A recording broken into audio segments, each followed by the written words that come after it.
Great is the thirst for happiness, and equally great is the lack of happiness. The majority of the poor long for riches, believing that their possession would bring them supreme and lasting happiness. Many who are rich, having gratified every desire and whim, suffer from ennui and repletion, and are farther from the possession of happiness even than the very poor. If we reflect upon this state of things, it will ultimately lead us to a knowledge of the all-important truth that happiness is not derived from mere outward possessions, nor misery from the lack of them. For if this was so, we should find the poor always miserable, and the rich always happy, whereas the reverse is frequently the case. Some of the most wretched people whom I have known were those who were surrounded with riches and luxury, whilst some of the brightest and happiest people I have met were possessed of only the barest necessities of life.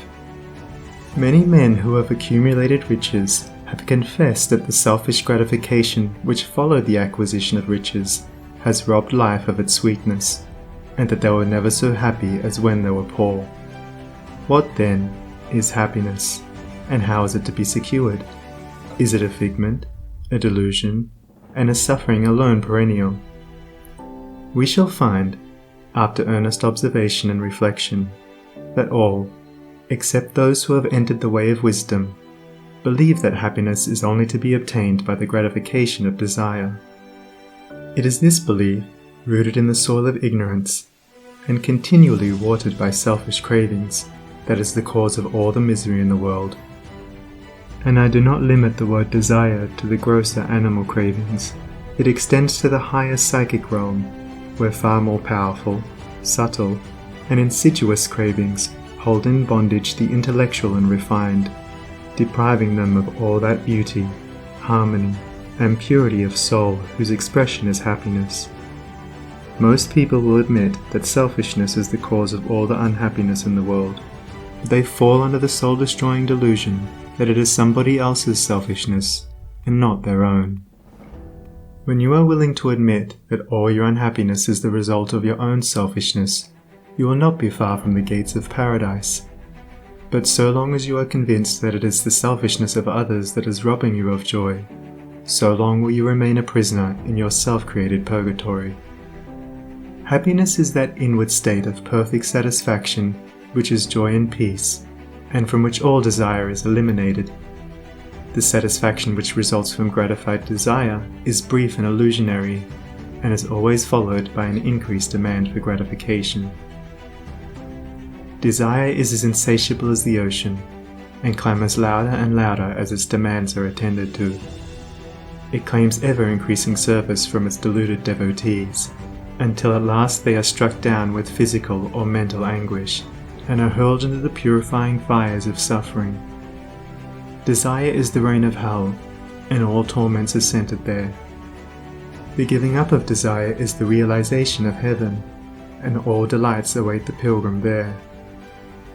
I sent my soul through the invisible, some letter of that afterlife to spell, and by my soul returned to me, and whispered, I myself am heaven and hell.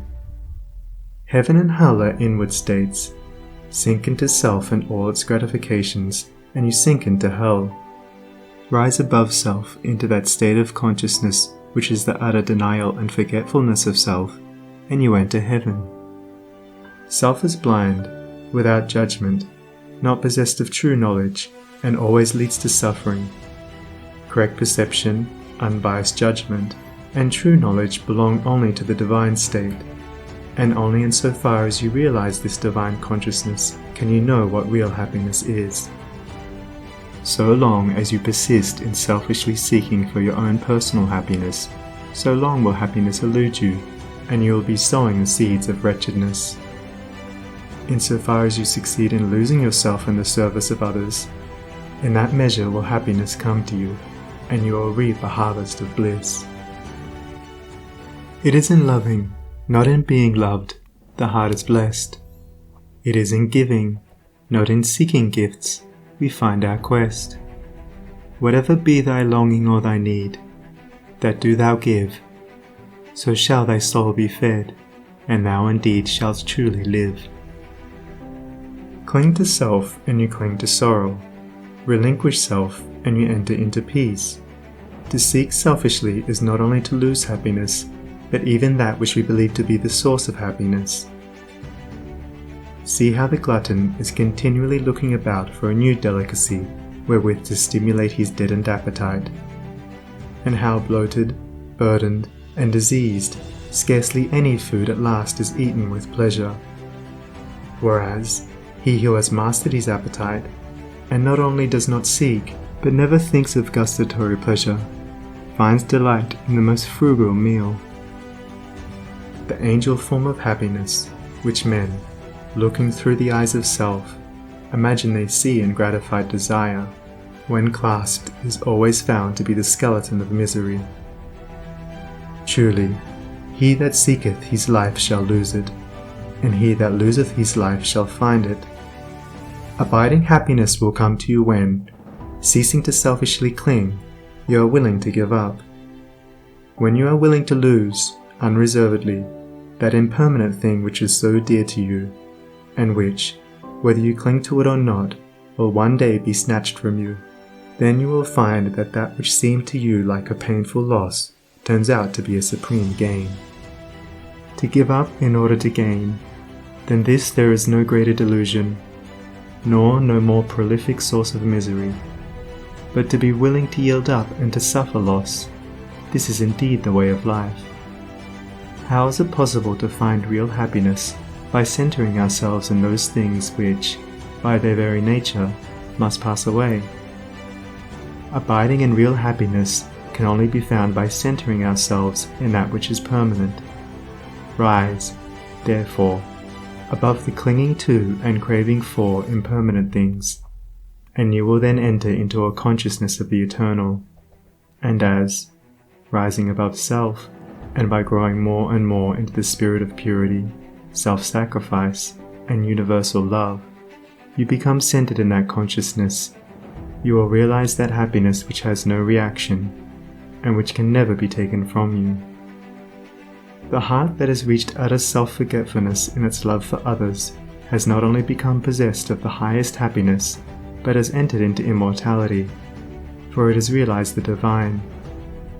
Look back upon your life, and you will find that the moments of supremest happiness were those in which you uttered some word, or performed some act, of compassion or self-denying love. Spiritually, happiness and harmony are synonymous.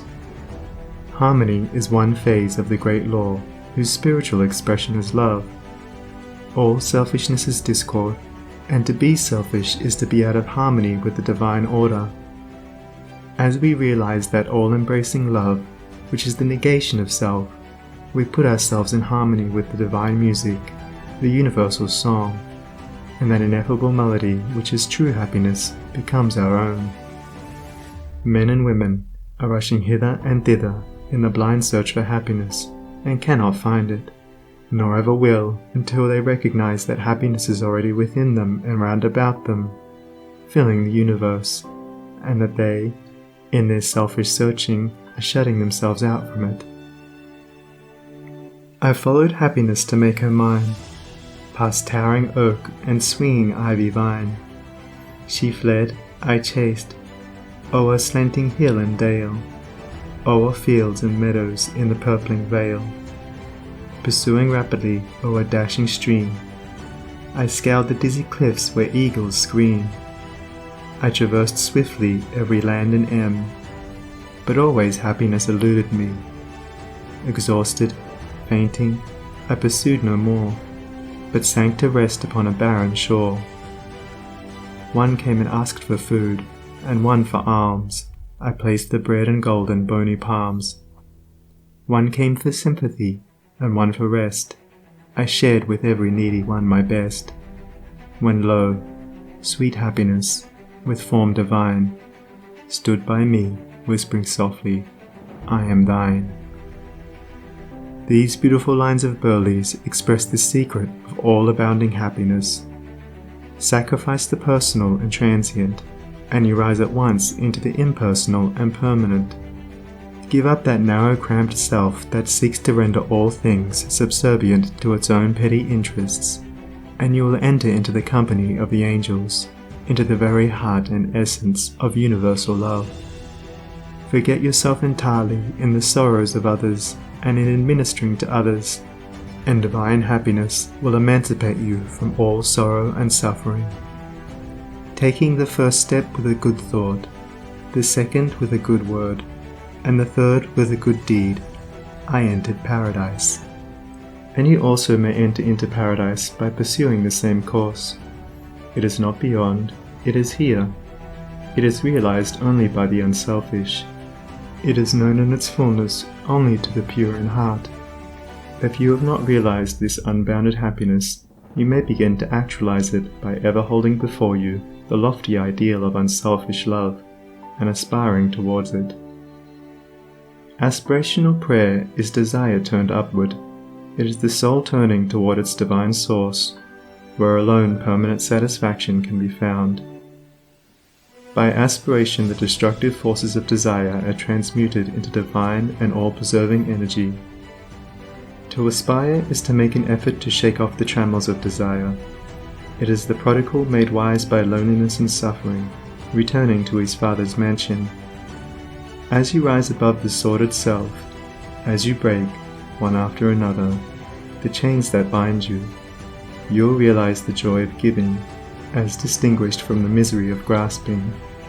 Giving of your substance, giving of your intellect, giving of the love and light that is growing within you. You will then understand that it is indeed more blessed to give than to receive, but the giving must be of the heart without any taint of self, without desire for reward. The gift of pure love is always attended with bliss. If, after you have given, you are wounded because you are not thanked or flattered, or your name put in the paper, know then that your gift was prompted by vanity and not by love, and you were merely giving in order to get, were not really giving, but grasping. Lose yourself in the welfare of others. Forget yourself in all that you do. This is the secret of abounding happiness. Ever be on the watch to guard against selfishness, and learn faithfully the divine lessons of inward sacrifice. So shall you climb the highest heights of happiness, and shall remain in the never-clouded sunshine of eternal joy, clothed in the shining garment of immortality. Are you searching for the happiness that does not fade away? Are you looking for the joy that lives and leaves no grievous day? Are you panting for the waterbrooks of love and life and peace? Then let all dark desires depart and selfish seeking cease. Are you lingering in the paths of pain, grief-haunted, stricken sore? Are you wandering in the ways that wound your weary feet the more? Are you sighing for the resting place where tears and sorrows cease? Then sacrifice your selfish heart and find the heart